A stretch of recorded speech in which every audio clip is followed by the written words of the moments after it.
And it's the Lovels. It's the 12th day. So Ruth gleaned in the field until evening. Then she threshed the barley she'd gathered, and it amounted about an ephah. She carried it back to her town, and her mother-in-law saw how much she had gathered. Ruth also brought out and gave her what she had left over, after she had eaten enough. Her mother-in-law asked her, "Where did you glean today?" Would you believe it? Ruth has found favour in the eyes of Boaz, and now she returns to Naomi after probably the strangest day of her life.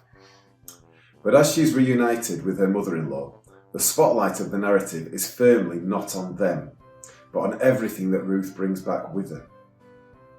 The amount of barley that Ruth has gleaned is about an ephah. Some Bible footnotes suggest that it's perhaps as much as 13 kilograms. Whilst we don't know precisely, the point is that clearly it was loads.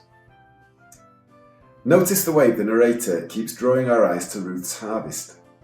She carries it home. Naomi sees how much she had gathered. Then Ruth also pulls out what she had left over from her lunch with Boaz. In other words, there's a growing mountain of food that Ruth has placed before Naomi. Above and beyond.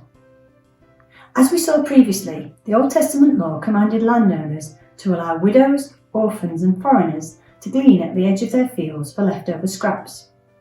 In a sense, that was a display of grace. But what we see here is so far beyond what was expected or commanded.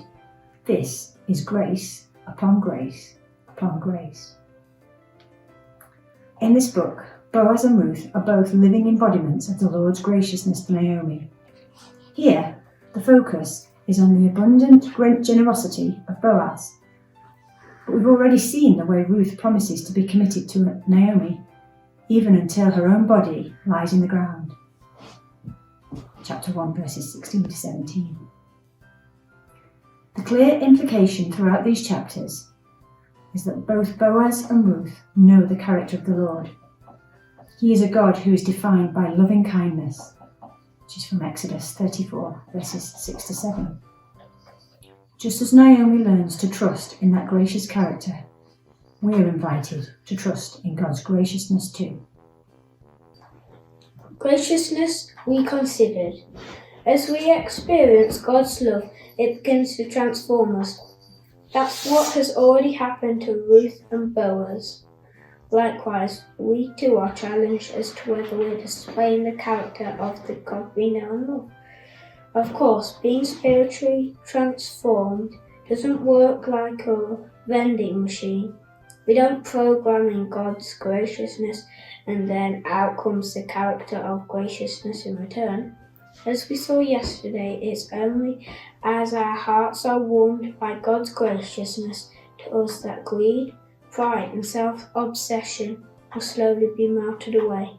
The 17th century pastor Richard Sibbals advised Christians that if we want to keep our hearts tender towards God and others, we should be always under the sunshine of the gospel. We're to meditate upon and marinate in the graciousness of God shown to us in Christ. This is the application bit. How much do you value graciousness in your life? What would today look like if you did value it? Perhaps you would be more gracious with the kids when they're grouchy. Good idea. Or with a seemingly inconsiderate work colleague or friend or spouse. What about being gracious with those who are the least and the lost in your community and across the world? Bye!